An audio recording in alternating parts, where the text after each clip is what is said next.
മറിയത്തിന് യേശുവല്ലാതെ പരിശുദ്ധ മറിയത്തിന് വേറെ മക്കളുണ്ടായിരുന്നു. യേശുവല്ലാതെ പരിശുദ്ധ മറിയത്തിന് വേറെ മക്കളില്ലായിരുന്നു എന്ന് ബൈബിളിൽ നിന്ന് വളരെ വ്യക്തമാണ്. പരിശുദ്ധ മറിയത്തിന് ഒരു ഏക മകനേ ഉണ്ടായിരുന്നുള്ളൂ. അത് യേശു മാത്രമാണ്. പിന്നെ എങ്ങനെയാണ് ചില വിവാഹക്കാര് പരിശുദ്ധ മറിയത്തിന് 8 മക്കളുണ്ടെന്ന് പറയുന്നത്?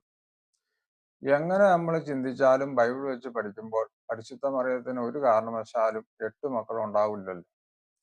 നമ്മുടെ യേശുദ പിതാവ് കുരിശിൻ ചുവട്ടിൽ നമ്മൾ കാണുന്നില്ല. അപ്പൊ യേശു മരിക്കുമ്പോൾ അതിനു മുമ്പ് യേശുദ പിതാവ് മരിച്ചുപോയി എന്ന് വളരെ വ്യക്തമാണ്. പിന്നെ ഈ മറിയത്തിന് 8 മക്കളുണ്ടെന്ന് അവര് പറയുന്നതിന്റെ അടിസ്ഥാനം എന്താണ്? അതെന്താണെന്ന് വെച്ചാൽ മറിയം എന്ന പേര് ആ കാലത്ത് സർവ്വസാധാരണമായിരുന്നു. നമ്മൾ ബൈബിൾ എടുത്ത് പഠിക്കുമ്പോൾ പല മറിയം എന്ന പേരുകളും നമ്മൾ കാണുന്നുണ്ട്.